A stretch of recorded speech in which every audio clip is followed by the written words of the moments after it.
evaluate such a situation, because usually people who say such questions, 95% are simply fed up with their parents.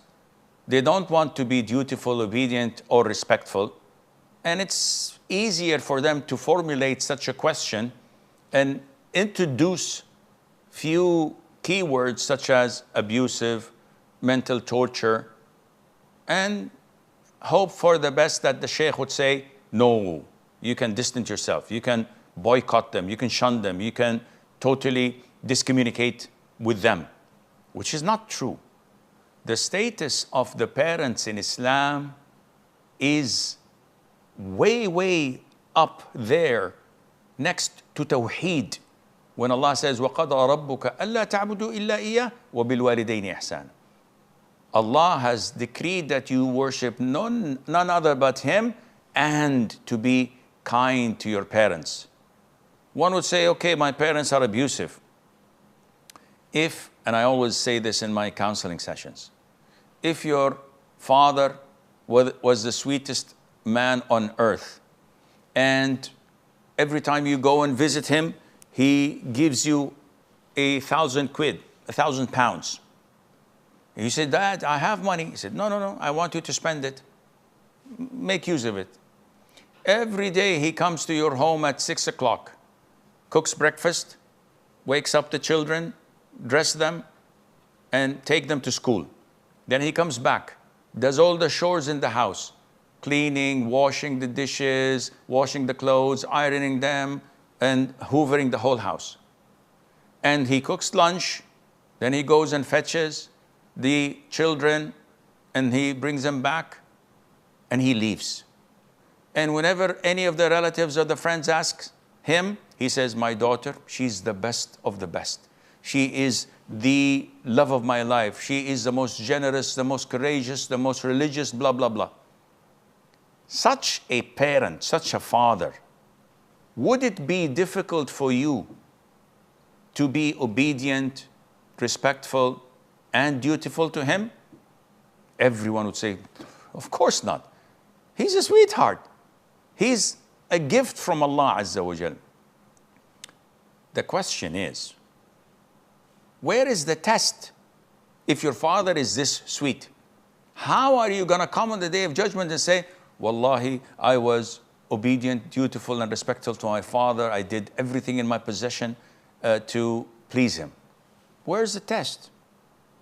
The test is when he's abusive, when he's bad-mouthing you, when he is gaslighting you, when he's this and that. This is when you are rewarded at the side of Allah. Anas from Canada.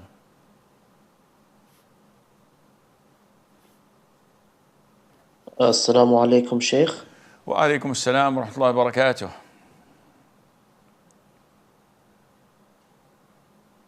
That was quick. Faizan from the UK. Assalamu alaikum. Who are you? Alaikum assalam. Anas. Ya akhi, where are you? Have you went to bed? What? Yes, Anas. No, I accidentally muted. Okay. Yeah. So when I was praying in, for example, in one moment in Isha, I was starting in one of the rak'ahs, I started to have a doubt whether I, like in the silent rak'ah, whether I recited Surah Al-Fatiha or not. And so I... Were you in the standing position? Yeah. Okay, repeat it then. Sorry? Repeat it. If you're doubtful, okay. It's a pillar, akhi. This is not something that you, did I or did I not? No. If you're doubtful of reciting the Fatiha, which is very rare, but you're still in the standing position, said, okay, then repeat it and there's no problem in that. Is that all? I think it is. Faizan from the UK. Assalamu alaikum, Sheikh. Assalamu My question is, if somebody has been working, for example, and what is the ruling on this for somebody that's been working, let's say as a sales assistant, scanning items in a shop, and a portion of their income is haram because obviously they scan through alcohol or whatever it may be, let's say one out of 5 items, they scan through, it's haram. They are under the understanding, through doing a little bit of research, not extensive, but a little bit, they are under the understanding that they are getting sin for the action, but their income is halal. In this situation, let's say they've quit the job and they've got savings from that job, and they put it into a halal business. What is the ruling for them, and what is the ruling on this money and the business? It is not permissible for them to work at a place that sells 20% items of haram and collaborate on that. So if you're working for a grocery shop or a supermarket and you deal with selling haram, your income is haram. But if you work in the vegetable section or in the detergent section that has nothing haram, and those who work for pork or alcohol is a different place. You don't sell or work on the cashier. You don't handle these boxes and the likes or put them on the shelves. Then your income is halal, inshallah. Aiden from Canada. Assalamu alaikum, Sheikh. Alaikum assalam wa rahmatullah. So I heard a student of knowledge say that it's not allowed to like recite Quran. I don't understand you, Aiden. You're not supposed to recite the Quran like in your free time. So is that true? Like you have to like schedule it? You recite the Quran 3 times? No, in your free time. Okay, so what's like the problem? You just choose like to do it. What is the problem in reciting the Quran in your free time?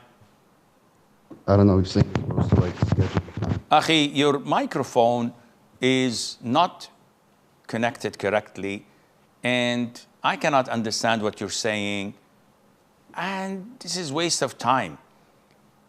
Whatever this student of knowledge told you, I don't understand, but you can recite the Quran in your free time whenever you want, and you can schedule it whenever you want, and there is no restrictions in any of that. Fatima from Kosovo. Assalamu alaikum, Sheikh. Alaikum salam wa rahmatullah. Sheikh, if you defecate, after you defecate, you perform istinja. Your underwear sometimes is soiled with najas color. Sometimes I clean excessively, and sometimes I even take a shower, and I always see this najas color on my underwear from the stool. I don't know if this impacts my purity. Fatima, is this feces or just a color? Sometimes it's just the color, and sometimes it's feces, even though I clean myself in the shower. If it is feces, for certain, this is najis. If it is just a color, this is no problem, because a lot of the time, the nature of the area itself, it stinks. And it's always having such light color that no matter how many times you wash it, maybe after half an hour or an hour with sweating, and due to the nature of the area, it would produce the same light brownish color. There's no problem in that, insha'Allah. This is all the time we have. And until we meet next time, next Saturday and Sunday, I won't be available, insha'Allah, as I'll be in the Mauritius for a conference. But the following Saturday and Sunday, I may be here, and I may be in Jakarta, Indonesia. I don't know. So tune in, and inshallah, we will be able to meet if Allah wills it. And until we meet again, I leave you fi amanillah. Wassalamu alaikum wa rahmatullahi wa barakatuh.